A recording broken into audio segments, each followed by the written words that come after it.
और इन्होंने यहाँ पे जो भी काम किया है बहुत अच्छा काम किया है और अपना जो है पुराना कल्चर नए टाइम में बदल यहाँ बंजर हो चुका था, यहाँ आदमी नहीं घुस सकता था।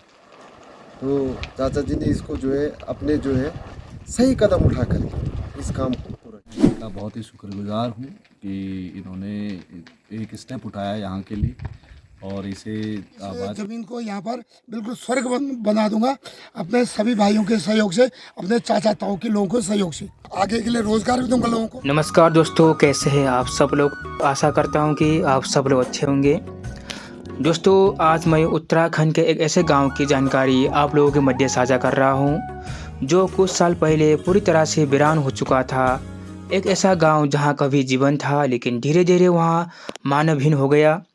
लेकिन कहते हैं उम्मीद कभी ख़त्म नहीं होती। आज उसी गांव में एक नई शुरुआत हो रही है। दिल्ली जैसे बड़े शहरों में अपना रोजगार करके एक कर्मठ और प्रेरणादायक व्यक्ति ने अपने पैतृक गांव लौटकर उसे फिर से जीवंत बनाने का कोशिश किया है। उनका यहाँ प्रयास न केवल सराहनीय है बल्कि उन सभी के लिए प्रेरणा है जो अपनी जड़ों से जुड़े रहना चाहते हैं। दोस्तों, अगर बात की जाए, गांव का नाम है पांथेरे गांव, जो कि ग्राम सभा जमंडार के अंतर्गत पड़ता है दोस्तों। और हम बात की जाए विकास खंड नैनीडाडा, डिस्ट्रिक्ट पौड़ी गढ़वाल, उत्तराखंड के अंतर्गत पड़ता है दोस्तों यहाँ पांथेरे गांव। तो दोस्तों, आइए मिलते हैं इस संघर्षशील और प्रेरणादायक व्यक्तित्व से जो अपने प्रयासों से एक गांव को नई पहचान दे रहे हैं। मनोज जी, बहुत बहुत धन्यवाद आपका, आपके हमारे पांथेरे गाँव में आने का बहुत बहुत धन्यवाद। आपका भी धन्यवाद। अंकल जी, सबसे पहले तो अपना परिचय दीजिए संक्षिप्त में। मेरा नाम हरिश्चंद्र पांथेरे है जी। मैं ये ग्राम सभा जमंडार, ग्राम सभा धौलियाना में स्थित ग्राम पांथेरे गाँव। जब यहाँ गांव पूरी तरह से वीरान हो चुका था तब आपके मन में इसे फिर से बसाने का विचार कैसे आया और आपको इसके लिए प्रेरणा कहाँ से मिली? सर, ये है कि कुछ टाइम पहले यहाँ पर 2020-21 में 21 के आसपास की बात है, एक गढ़वाल के कृष्णा भगोड़ जी वो यहाँ पर आए थे और बरसात के टाइम में आए थे।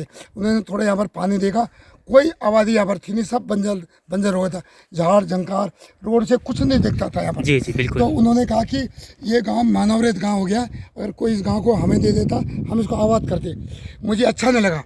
फिर बहुत लोगों का फ़ोन मेरे को आता था कि आपकी तो ऐसी बदनामी हो रही है और आपका पितृभूमि, आप क्या करना चाह रहे हो इसमें। मैं कहा जी सोचता हूँ मैं एक्चुअली अंसल ग्रुप में इंजीनियर था इससे पहले दिल्ली। तो जब मैं रिटायर हुआ अभी तो उसके बाद मैंने सोचा कि अपने पितृभूमि को क्यों ना आबाद करूं। सभी भाइयों के सहयोग से हमने एक मकान बनाया।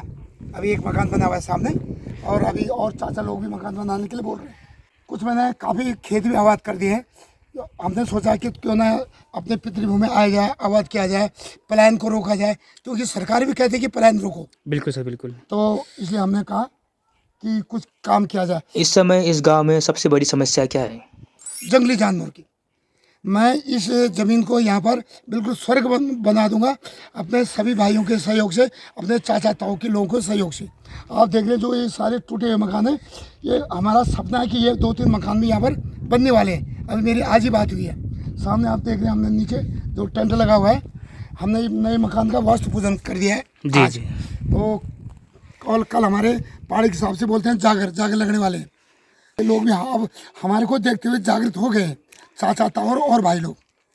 शासन प्रशासन से आप गांव की समस्याओं को लेकर क्या कहना चाहेंगे? मैं अपनी बात ये अपनी सरकार से, माननीय विधायक जी से, ब्लॉक प्रमुख से, ज्येष्ठ ब्लॉक प्रमुख से, अपने क्षेत्र पंचायत वालों से ये कहना चाह रहा हूँ कि जरा मुझे यहाँ पर अगर तार बाड़ की व्यवस्था मेरे को हो जाती तो बढ़िया रहता। थोड़ा जंगली जानवरों से हम बहुत परेशान हैं। अभी हमने मूली मिर्च खेती बाड़ी कुछ करी है तो सारे बंदर खा जाते, रात को लंगूर आ जाते हैं। सर, जो आपने तारबार की है अपने व्यक्तिगत खर्च से की है या गवर्नमेंट से कुछ सहायता मिला आपको? अभी गवर्नमेंट से कोई भी सहायता नहीं मिली। ये अभी थोड़ा अकेले था तो मैंने कर दिया इसका काम। जी जी जी। उसके बाद फिर अभी वही बाकी काम के लिए मैं गवर्नमेंट से सहयोग चाहता हूँ। जी बिल्कुल सर। अगर मुझे सहयोग मिले तो मैं यहाँ पर आगे के लिए रोजगार भी दूंगा लोगों को और खुद भी यहाँ पर और मकान बनाऊंगा, क्योंकि मैं पेशे से इंजीनियर हूँ। मैं और लोगों को आग्रहित करूंगा। सर, पानी का स्रोत यहाँ पर मकान बनाने के साथ साथ हमने अपना पर्सनल पानी ये ग्राम कलगुआ की नदी से ले लिया। हम उसके लिए हमारा सहयोग, सरकार के साथ सहयोग रहा। हमने अभी सब्सिडी के थ्रू पाइप मिल गए थे। पानी में खुल रहा है और सब्सिडी के थ्रू पाइप मिल गए थे। और सामने आप देख रहे हैं उधर टंकी है, वो टंकी भी कृषि विभाग द्वारा बनी हुई है। और वो सामने नीचे सामने ट्रैक्टर दिख रहा है, ट्रैक्टर भी मिल गया। इन्हीं ट्रैक्टर की मदद से मैंने यहाँ पर ये 25 नाली ज़मीन, सॉरी 50 नाली ज़मीन, 25 खेत जी जी जी। आबाद कर दिए। और मेरा सपना है कि मैं 1 साल के अंदर में यहाँ पर पूरा हरा भरा चकाचौंध कर दूँ। और सब लोग जैसे कि हमारे लोग और भी कहें, यहाँ और भी उत्तराखंड के और लोग भी सोचें कि जी। ऐसा करना चाहिए हमें। कान के आगे रोड है और वो यहाँ पर अभी सौर ऊर्जा है, लाइट लगी हुई है, कोई दिक्कत नहीं है। बस यहाँ पर दिक्कत हमें सिर्फ घेर बाढ़ की है, तार बाढ़ की है। तो मैं माननीय विधायक जी से, ब्लॉक प्रमुख साहब से, क्षेत्र पंचायत से, किसी भी माध्यम से, कृषि विभाग धुमाकोट से, कहीं से भी, कृषि विभाग पौड़ी से मेरा ये आग्रह हाथ जोड़कर कि अगर मुझे कुछ खेती करने के लिए तार बाढ़ घेर बाढ़ मिल जाती तो उससे मेरे बहुत फायदा होता उससे, और रोजगार भी मिलता लोगों को। और यहाँ पर मैं थोड़ा शांति से जी सकता। और आगे के लिए मैं काफ़ी लोगों की खेती बाड़ी का काम, ये मंडुआ और क्या कहते हैं, कौड़ी, मंडुआ, मिर्च, इस तरह की फसल मैं सारी कर रहा हूँ। अच्छा, एक मेरा प्रोग्राम हो रहा है कि मेरा यहाँ पर सेब और कीवी लगाने का प्रोग्राम है। तो सेवर के विषय हाँ, ना। उद्यान विभाग से मैं से बात हो गई है सेब और कीवी लगाने के लिए, लेकिन मैं वही डर रहा हूँ, उसका कोई फायदा नहीं है जब तक कि मेरे लिए हमारे को घेर बाढ़ न मिले। चार दीवार जरूरी है गवर्नमेंट इसके से। लिए बिल्कुल 4 सर। दीवारी मेरा बार बार यही है कि कहीं किसी तरह से सरकार द्वारा, उत्तराखंड सरकार द्वारा, अगर ये बात माननीय मुख्यमंत्री जी तक पहुँचे या हमारे माननीय विधायक श्री दिलीप सिंह रावत जी तक पहुँचे तो बहुत बहुत धन्यवाद उनको। थोड़ा बहुत कुछ हमारा अंशदान हमें भी अगर वो दे दे तो हमारा उसमें थोड़ा हित हो जाएगा, आत्मा की संतुष्ट हो जाएगी। जी बिल्कुल सर। तो गांव कुछ समय पहले बिल्कुल वीरांगना हो चुका था। इस समय अंकल जी के माध्यम से यह गांव पुनः एक बार आबाद हो चुका है। तो आप क्या कहना चाहेंगे सर आपका इस बारे में? बहुत ही बढ़िया काम हो रहा है, बहुत जी, ही जी। मेहनत की है इन्होंने यहाँ पे, और मैं इनका बहुत ही शुक्रगुजार हूँ कि इन्होंने एक स्टेप उठाया यहाँ के लिए और इसे आबाद किया और यहाँ पे रहने लायक बनाया। अब हम सबका सहयोग इनके साथ है। हमारी कोशिश रहेगी कि ये पूरी तरह आबाद हो। यहाँ पे जो भी खेती करनी है उन सब हम साथ मिलकर करेंगे। सर जो प्लानिंग कर चुके हैं उनके लिए आप क्या कहना चाहेंगे आप? जो प्लान कर चुके हैं उनके लिए हम कहना चाहेंगे कि आप जितने भी सामर्थ्य है आप सबका, उस हिसाब से आप अपने गांव के लिए कुछ ना कुछ सहयोग करो। जी। तो अंकल जी आपका शुभ नाम जानना चाहेंगे सबसे मेरा पहले? नाम हरीशचंद्र पांथी। इनका बड़ा भाई हूँ मैं ये इनका छोटा भाई हरीशचंद्र पांथी। अच्छा, ये आप दोनों भाई हो ना? हाँ, जी मैं जी इनका जी छोटा भाई हूँ। जी सर। और बाकी हमारे बड़े भाई साहब भी यहाँ पे बड़ा अच्छा काम कर रहे हैं। मकान का पूरा काम इन्होंने यहाँ से किया। हम तो पहली बार आए गाँव में। जी, आपका शुभ नाम जानना चाहेंगे हम? आनंद प्रकाश भगवत। जी। तो आप क्या कहना चाहेंगे जो अंकल जी ने कर रखी है थोड़ा आबाद इसके बारे में? जी जी। सर आपका बताइए सर इनके बारे में, जो काम इसमें चल रहा है यहाँ पर। ये अहमद चाचा जी हैं और इन्होंने यहाँ पे जो भी काम किया है बहुत अच्छा काम किया है। और अपना जो है पुराना कल्चर नए टाइम में बदल दिया। बिल्कुल बिल्कुल। जैसे यहाँ बंजर हो चुका था, यहाँ आदमी नहीं घुस सकता था, तो चाचा जी ने इसको जो है अपने जो है सही कदम उठा कर इस काम को पूरा किया। नाम सुभाष चंद्र पात्रे। जी मैं भतीजा हूँ चाचा का। जी तो मेरे पिताजी और चाचा जी ने मिलकर काम किया और बहुत ही काम अच्छा किया और हम इसमें पूरा सहयोग करेंगे जितना हो सकेगा हमारी तरफ से। मेरे गांव का नाम ग्राम धौलियाना पांथरी गांव। हम धौलियाना के अंतर्गत पांथरी गांव में आते हैं, क्योंकि हमारे यहाँ पर अलग शिक्षक है। जी, देख सकते हैं आप, बिल्कुल अच्छा सुंदर लोकेशन के बीच बसा हुआ है, चारों ओर से पहाड़ों के बीच में बसा हुआ बहुत ही अच्छा गांव है पांथरी गांव। तो सर ये बताइए, जो आप ये अपने जो गांव को दोबारा से पुनः जीवित करने का प्रयास किया है, कर रहे हैं, इसके बारे में आप क्या कहना चाहेंगे? बताइए आप। सर पूरा मैंने सोचा कि यहाँ पर अपनी पितृभूमि को आबाद कर दिया जाए।